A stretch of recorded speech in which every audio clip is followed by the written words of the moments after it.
ऋग्वेद में और क्या क्या चीज़ों के बारे में मेंशन है उसके बारे में बात करते हैं। जैसे कि हमने पहले ही इस्टेब्लिश कर लिया कि कैटल यानी कि गाय भैंसे जो हैं, हॉर्सेस और रथों के बारे में है। तो ऋग्वेद में जो है प्रेयर्स मेनली इस चीज़ के बारे में है कि लोग अपनी कैटल के बारे में प्रे करते थे, भगवान से वो मांगते थे। और चिल्ड्रन के लिए भी प्रार्थना की रखी है, स्पेशली सन, बेटों का अलग ही महत्व था उस समय और अभी तक भी है, जो कि वैसे तो सत्य है नहीं, लेकिन लोग प्रेजुडाइज रहते हैं बेटों के प्रति, जो कि छोटी सोच से आता है।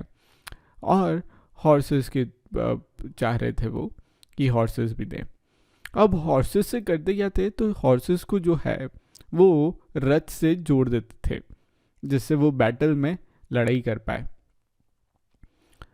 और इन बैटल में ही वो जो जीतते थे, युद्ध करते थे, तो वो कैटल्स को कैप्चर कर लेते थे। कैटल्स यानी कि गाय भैंसों को कैप्चर कर लेते थे।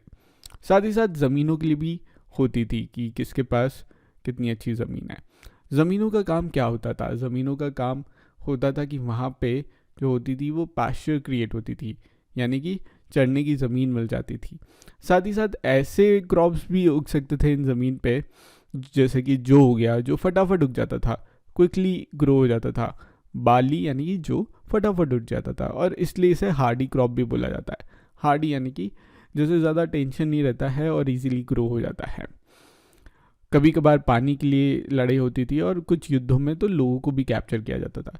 कैप्चर करके क्या कराया जाता था? कैप्चर करके उनसे गुलामी करवाई जाती थी, उनसे काम करवाया जाता था, और उन्हें जो कैप्चर करने वाले लोग हैं उनके हिसाब से ये स्लेव्स को रहना पड़ता था। तो कैप्चर लोगों को स्लेव्स कहा जाता है इंग्लिश में, और हिंदी में गुलाम। नाउ जो भी मिलता था सामान, इसे वेल्थ बोला जाता है। तो जो चीज़ इन्हें एक्वायर की है वो कौन रखता था? तो बेसिकली इस युद्ध में लड़ने वाले जो लीडर्स रहते थे उनके पास जाता था। उसके बाद जो जाता था वो पंडितों के पास जाता था, और बाकी जो चीज़ थी वो डिस्ट्रीब्यूट कर देते थे आम नागरिकों में, लोगों में। साथ ही साथ ये वेल्थ जो आती थी, ये इससे यज्ञ, हवन यज्ञ करते थे। इंग्लिश में हवन और यज्ञ के पैरेलल कोई वर्ड नहीं है, तो इंग्लिश में सैक्रिफाइसेस बोलते हैं। सैक्रिफाइसेस का अगर लिटरल मीनिंग देखा जाए डिक्शनरी खोल के, तो उसका मतलब होता है त्याग।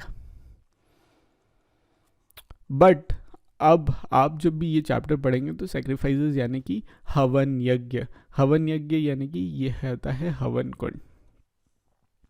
तो इस टाइप से हवन और यज्ञ किया जाता है। नाउ अब मैंने चैरियट्स के बारे में बता रहा था ना, तो चैरियट्स का आपने देखा होगा महाभारत में कि इतने सारे घोड़े हैं और ये है रथ, और इस तरीके से वार में यूज़ होता था ये चैरियट। ये है श्री कृष्ण और ये है अर्जुन। फेमस पेंटिंग है, आपने देखी होगी। अब उसके बाद मैं बता दूं कि इन यज्ञ और हवन कैसा होता है। तो बेसिकली क्या होता है कि बहुत सारी चीज़ें अग्नि कुंड में डाली जाती है। जो यज्ञ कुंड रहता है उसमें बहुत सारी चीज़ें डाली जाती है, जिन्हें इंग्लिश में ऑफरिंग्स बोलते हैं और यज्ञ सामग्री बोलते हैं हिंदी में। अब वो अग्नि में यानी कि फायर में डाल दी जाती है, अग्नि देवता को दी जाती है, ऐसा हिंदू लोग मानते हैं।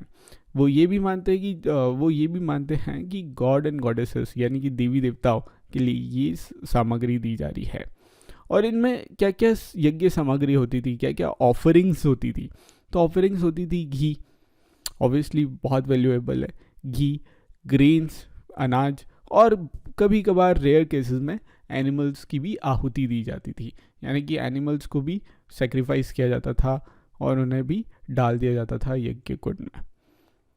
अब जो लोग रहते थे वो बेसिकली मेन होते थे जो वॉर में पार्टिसिपेट करते थे, यानी कि औरतें बहुत ही रेयरली वॉर में पार्टिसिपेट करती थी। हाउएवर यहाँ पे कोई रेगुलर आर्मी नहीं होती थी उस समय।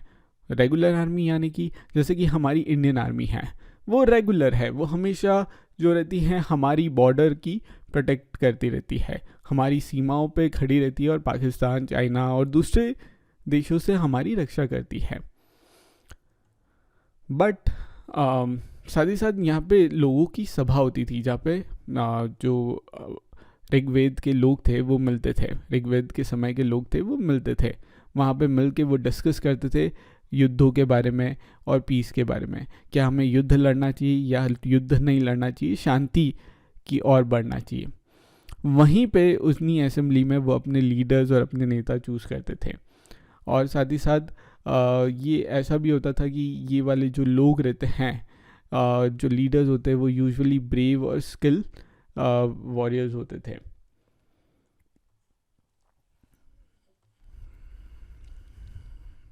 अब किस तरीके से लोगों को बारे में डिस्क्राइब किया गया है ऋग्वेद में, उसके बारे में बात कर लेते हैं।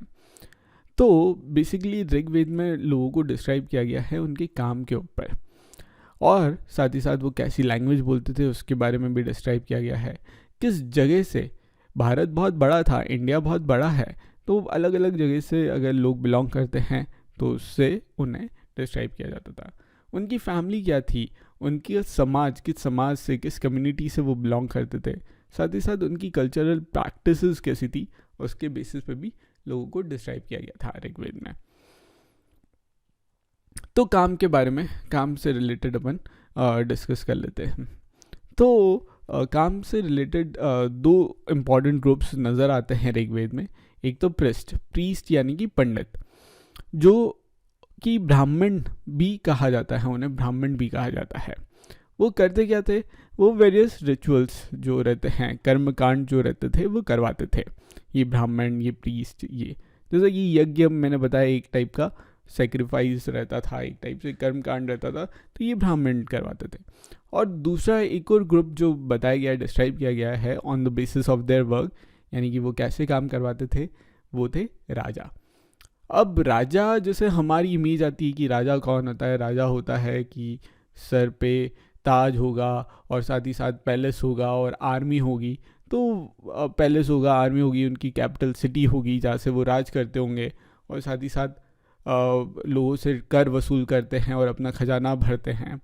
नहीं, वैसे राजा के बारे में नहीं बात की गई है, ऐसा नहीं। तो फिर किस टाइप से रहता थे राजा, साथ ही साथ उनके उस समय के जो राजा के बारे में डिस्क्राइब किया जाता था, तो उनका बेटा ऑटोमेटिकली उनकी गद्दी पे, राज गद्दी पे भी नहीं बैठता था। तो होते कैसे थे, बेसिकली वो लीडर्स होते थे और एक जगह एक ही साम्राज्य में बहुत सारे राजा हो सकते थे जो कि रूल नहीं करते थे, लेकिन वो लीडरशिप क्वालिटी पोर्ट्रे करते थे।